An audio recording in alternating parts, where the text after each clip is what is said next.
Moi, c'est Christian Porta, je suis militant Révolution Permanente, mais aussi à la CGT, chez Noser.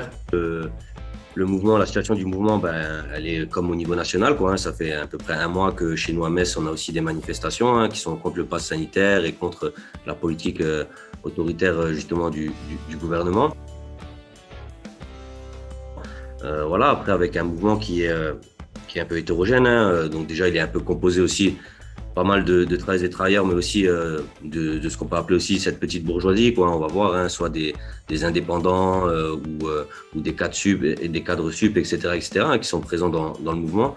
Et on va voir aussi l'extrême droite, on va voir des complotistes, on va voir des antivax, mais on va aussi voir beaucoup de personnes en vrai qui sont là juste contre le pass sanitaire et qui sont même pour beaucoup vaccinés, etc., voilà. Alors après, on a pu voir à Metz, malheureusement, on voit les royalistes qui sont là. Alors c'est une minorité, faut quand même le dire, ça reste une minorité, mais ils sont présents, ils sont là avec leur drapeau et on a pu voir la semaine dernière justement cette fameuse Cassandre Fristo qui est venue avec sa pancarte qui était clairement antisémite. Nous, on la connaît chez nous, c'est une militante d'extrême droite, elle s'était présentée aux élections sous des étiquettes d'extrême droite.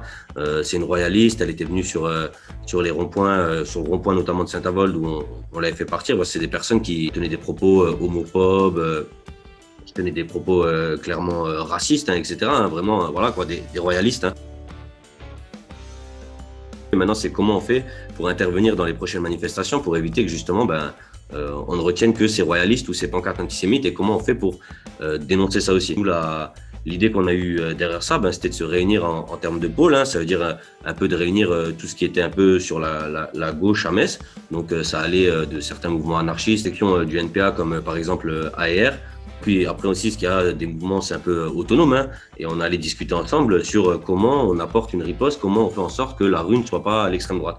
Et nous, l'action samedi dernier, on peut dire que c'était une réussite, on était assez nombreux, on a réussi justement à empêcher les royalistes de prendre la tête du mouvement, ils sont venus nous provoquer, etc., mais voilà, on a su prendre la tête du cortège, on a su empêcher qu'ils prennent la tête et qu'ils chantent leur slogan nauséabond.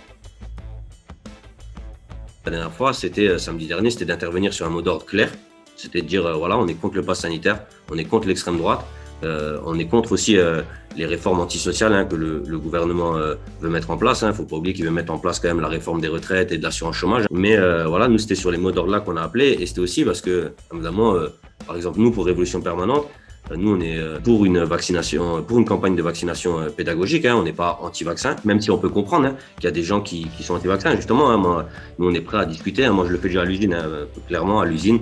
Je discute avec mes collègues de travail sur la question du vaccin. Il y a des collègues qui ne sont pas vaccinés, il y a des collègues qui sont vaccinés, il y en a qui sont anti-vax, etc. Il y en a qui l'ont fait juste parce que, voilà, ils veulent pouvoir continuer à aller au restaurant, etc. Donc, il y a tout et on en discute tous les jours. On a des discussions là-dessus. On va essayer de combattre aussi les idées conspirationnistes, etc.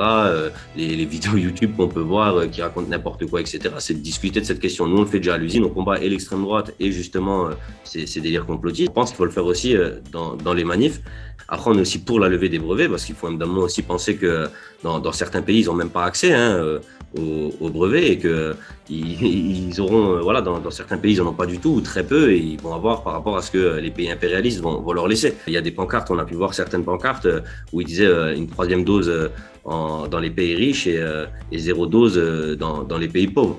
Et c'est une réalité parce que si on veut vaincre la pandémie, à un moment, elle se fera si justement les brevets seront levés et que tout le monde pourra se vacciner, que tout le monde aura le même accès au vaccin et à la santé.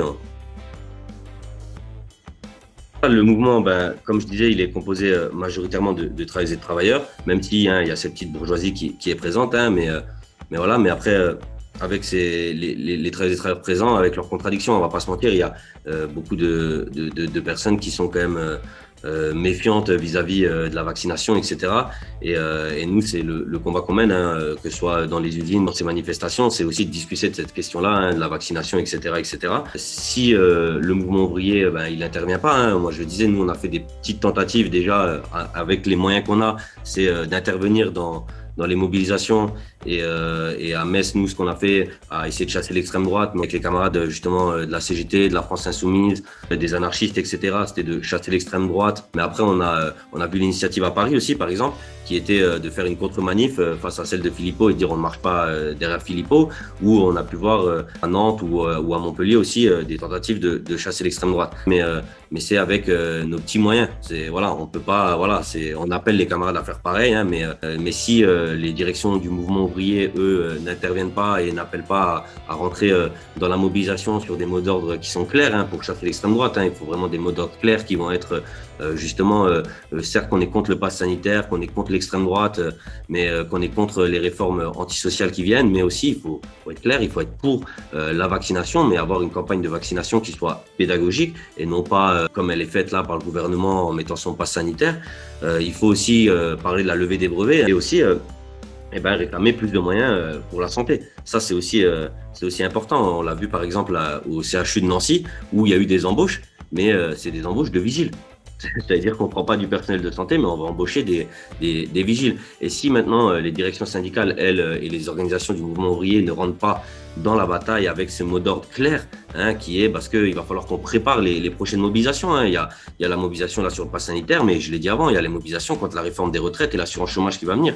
Et si on n'est pas en capacité d'aller ensemble avec ces mots d'ordre clairs, justement pour chasser en même temps l'extrême droite, parce qu'elle ne nous suivra pas sur ces questions-là. Donc tout ça, c'est un enjeu qui est important pour justement combattre aujourd'hui le pass sanitaire, mais aussi demain les réformes antisociales que le gouvernement va vouloir mettre en place.